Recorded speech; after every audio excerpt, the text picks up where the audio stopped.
Hello and welcome everyone to our session on corporation tax, where we would be discussing basics about corporation tax and how corporation tax works in UK.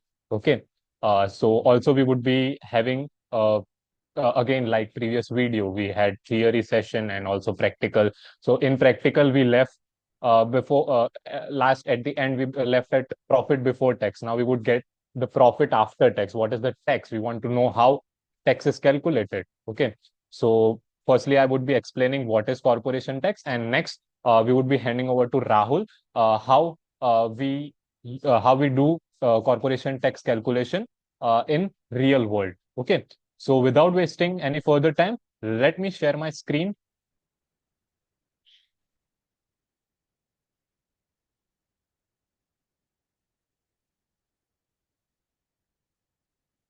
Okay, just a second. Good to go, Harsh.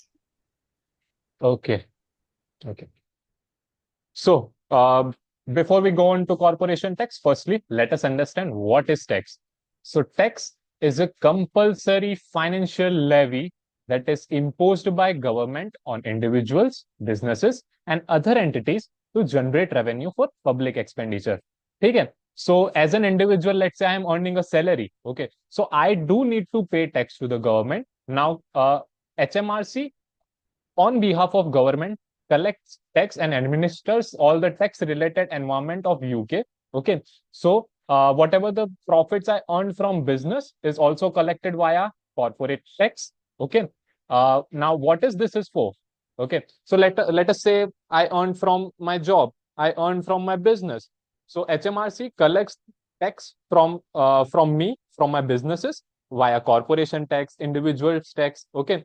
So then it uses it for public infrastructure, healthcare, and education. Okay. So whatever the tax HMRC collects, it is being spent on public infrastructure. Okay.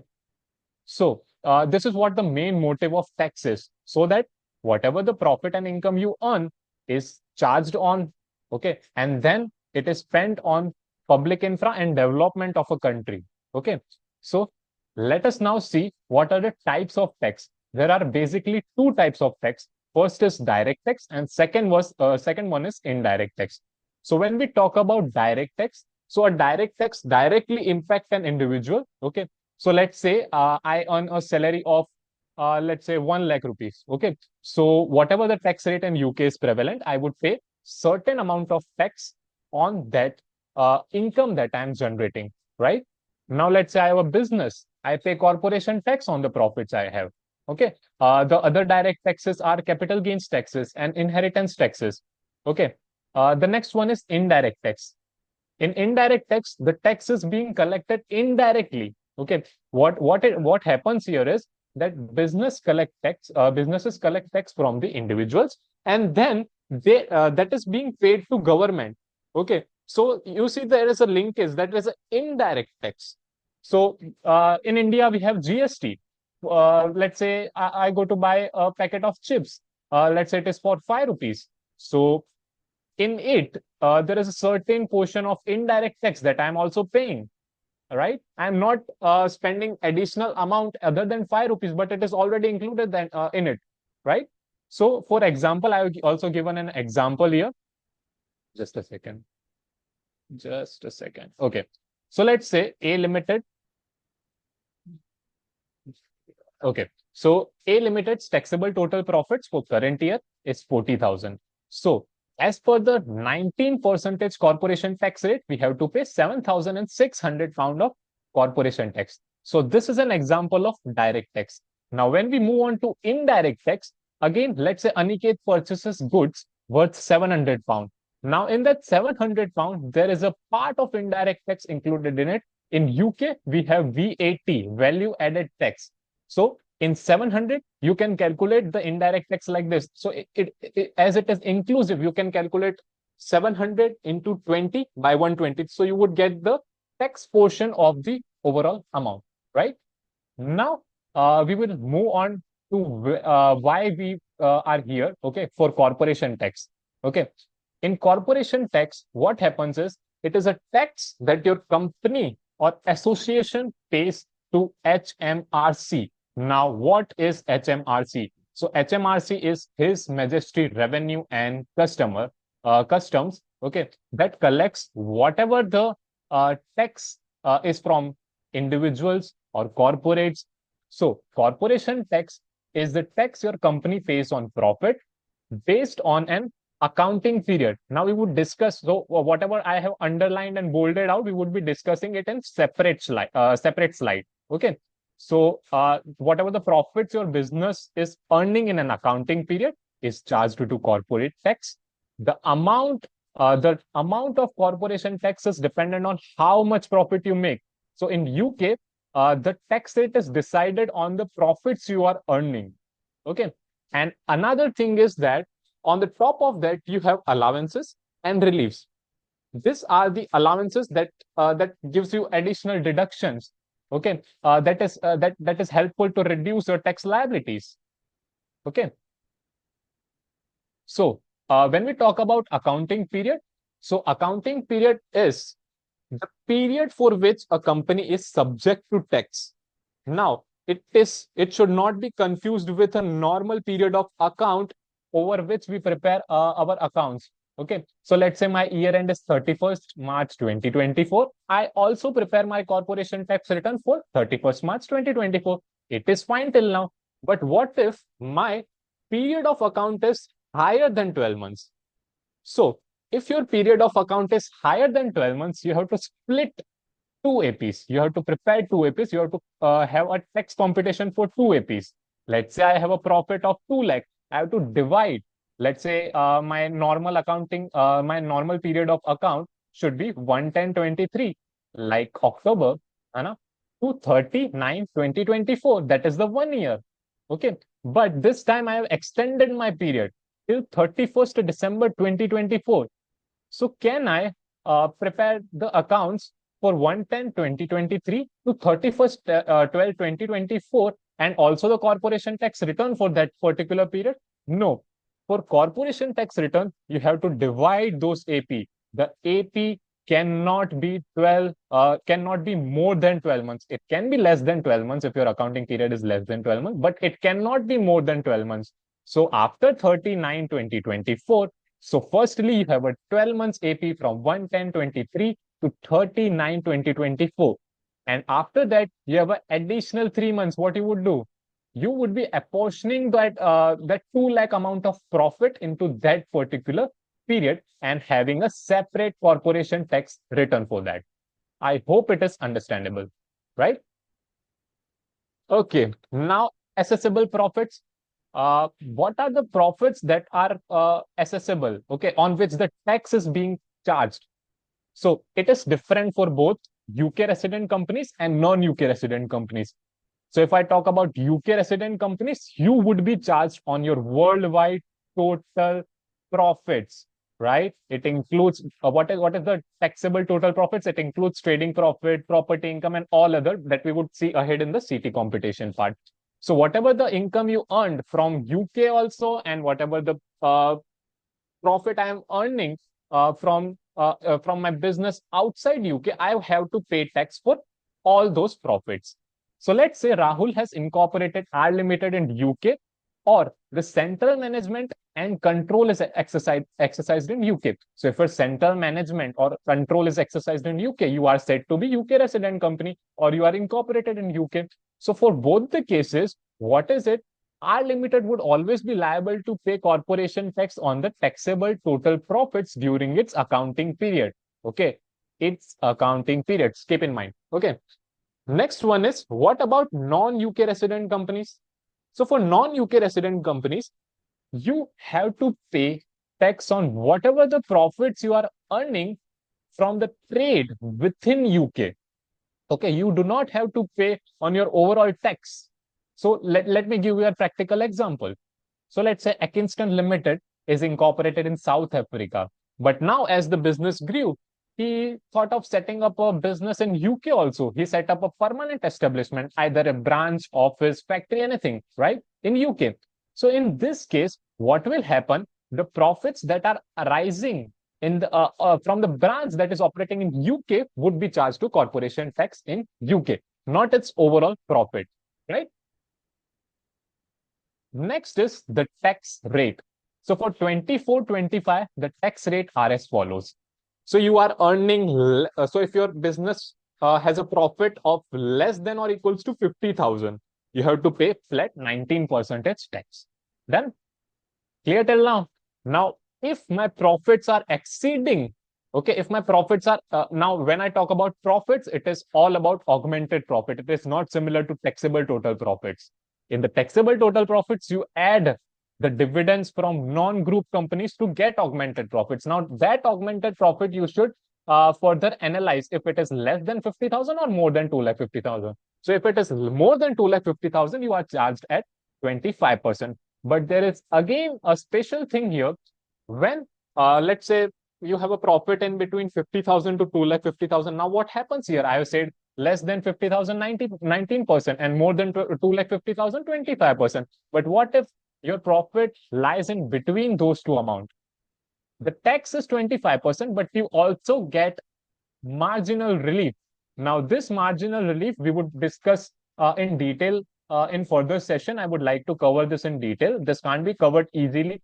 So most of the topics that we are going to see ahead are just a basic overview and introduction for it. So if I give you an idea now, you can calculate directly from HMRC by putting in your accounting period and the tax rate, sorry, the profits you have been earning. So it would provide you the tax rate after marginal relief. Okay. So there is also a formula that you can keep in mind. Okay. So this is how the tax rate looks like. Now, when we move on to CT computation, there are different things that you would find. There are profits from different sources of income. Firstly is trading profits, the profits that I'm earning from my core businesses. The profits that I'm earning from my core business would be included in trading profit. Now, what is trading profit?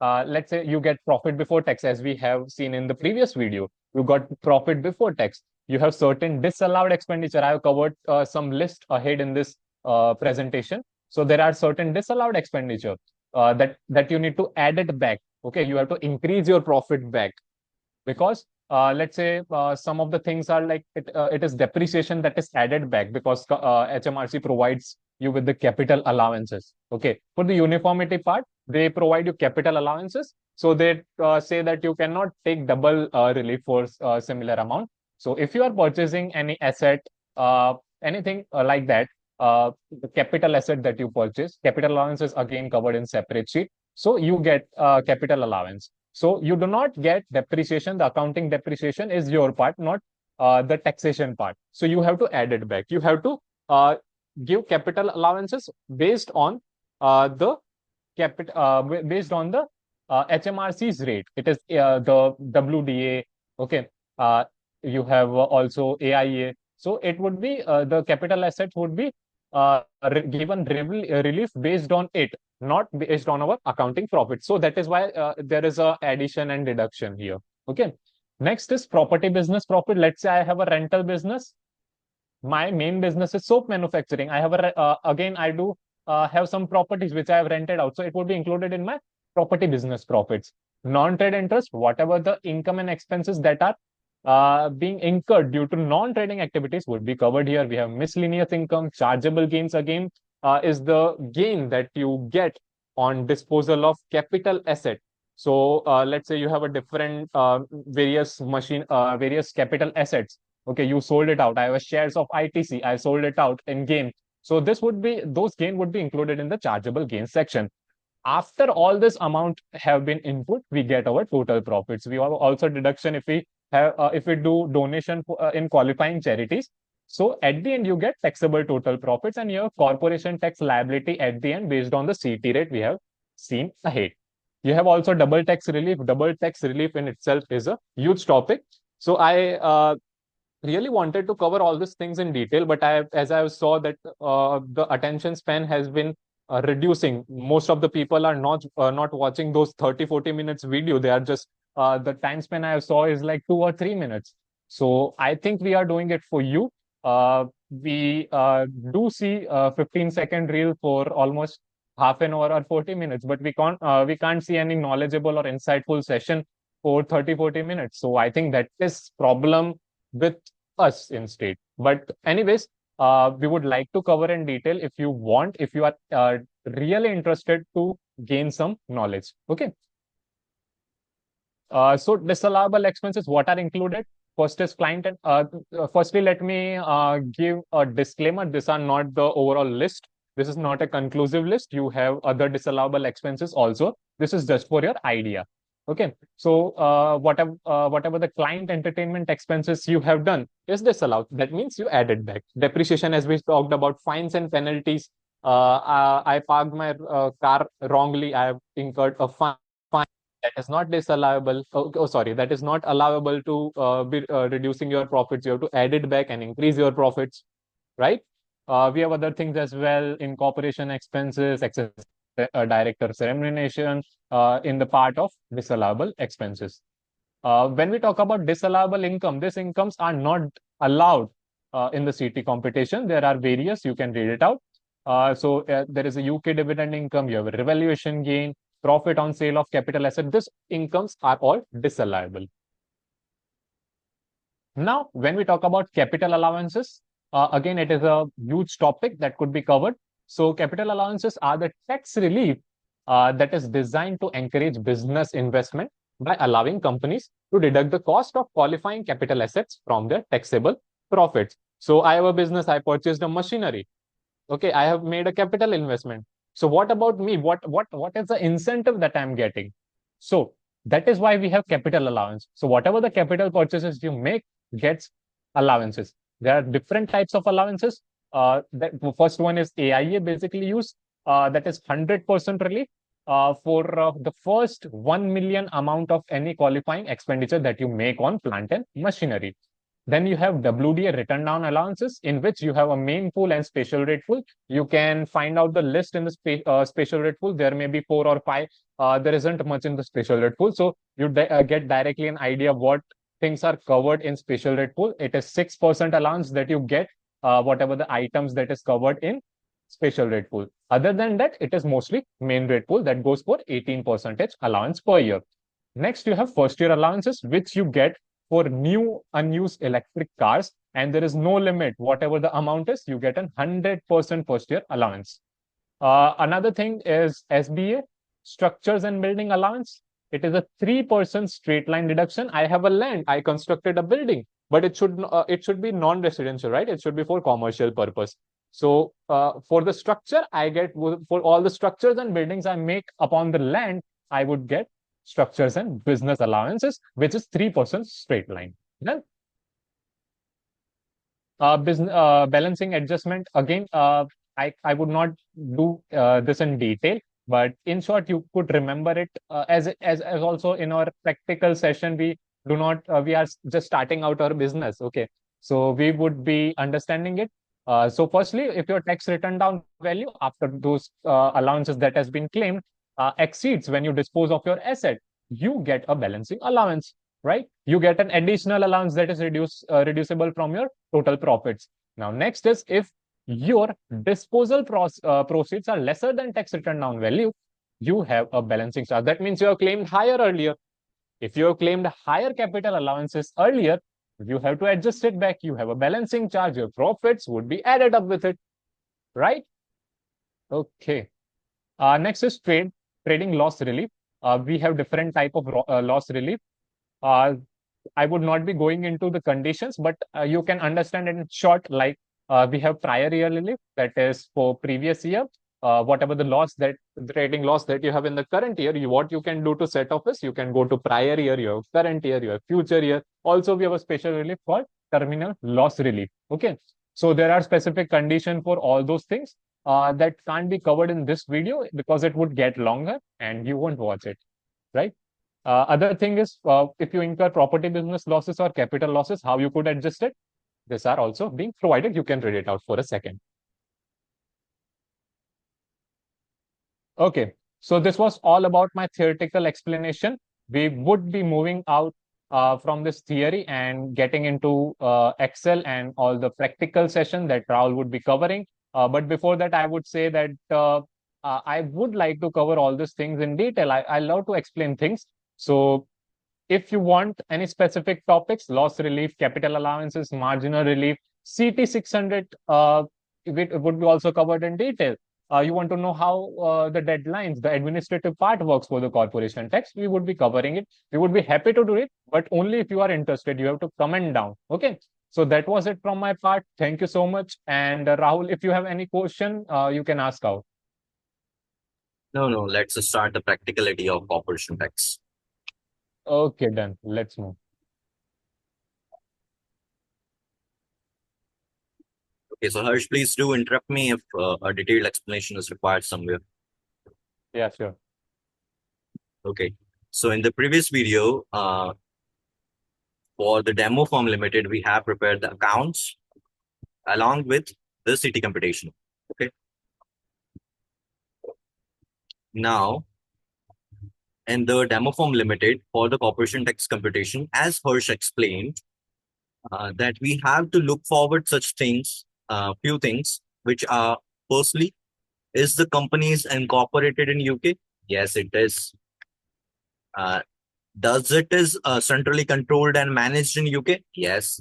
So this firm, which we have incorporated on 1st of April 2024, is liable to pay corporation tax. So for which we will be calculating CT computation, okay, in the Excel only. So, and the P&L profit before tax was 5,844. Firstly, to confirm accounting period, as Harsh mentioned, it should be 12 months or lesser. If it's extended period, it should be split between the first 12 months and the rest period. Okay. So our accounting period is from 1st of April 2024 to 31st of March 2025. So it is purely 12 months. So no need to worry. Moving forward. So profit before tax was 5,844. So for CT computation, what we do is in the profit before tax, we add on disallowable expenses and we deduct allowable expenses. What are disallowable expenses and what are allowable expenses? You will get that from the HMRC website itself and from the PPT which we have shown. Okay.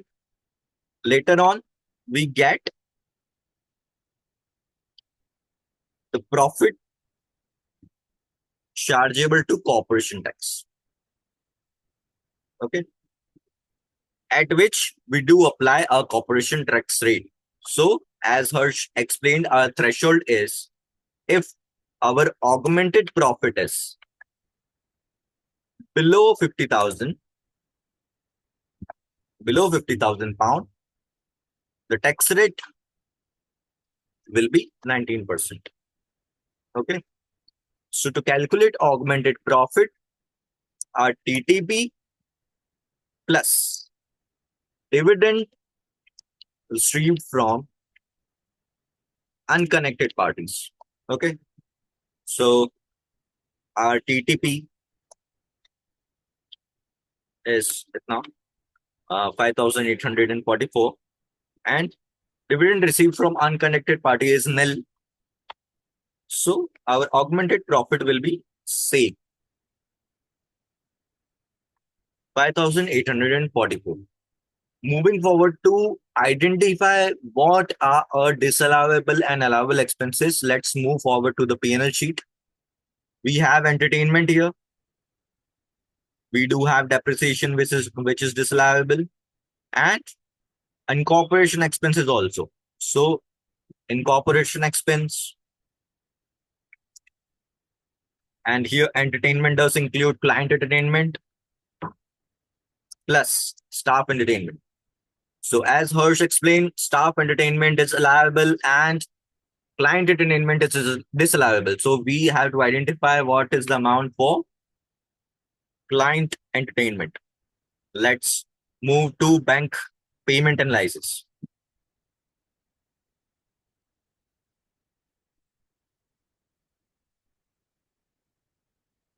In the bank payments analysis, we can identify that the client entertainment dated 3rd of January 2025 is 1000.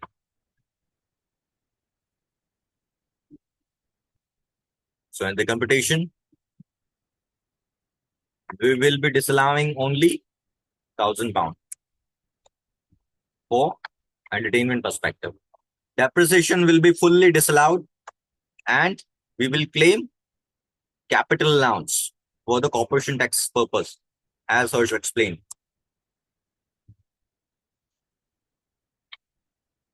Moving forward to corporation tax computation sheet, we have disallowed entertainment of £1,000 dated 3rd of January 2025 and corporation expense of £300 and depreciation of £2,000. So our trading taxable profit chargeable to corporation tax comes to 9,144. So our profit chargeable to corporation tax is 9,144. But here, as we have disallowed the depreciation, but we are left to give capital allowances instead here. Okay. So moving forward to capital allowance computation.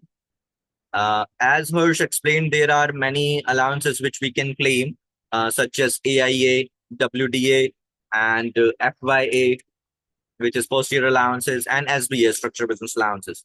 But here, to maximize our tax liability, to maximize effective way our tax liability, we have to reduce as much as we can. So we will claim our best effective allowances which is available. So we have AIA here, which has a limit of £1 million. So £1 million is a lot of money. And we have an addition of only £10,000 of computer equipment in our first year. So we can fully claim our £10,000. So as we have claimed £10,000 in the main pool. There are different pool for capital allowances, such as general pool, special rate pool, short life asset. So we will be talking it in detail in later video.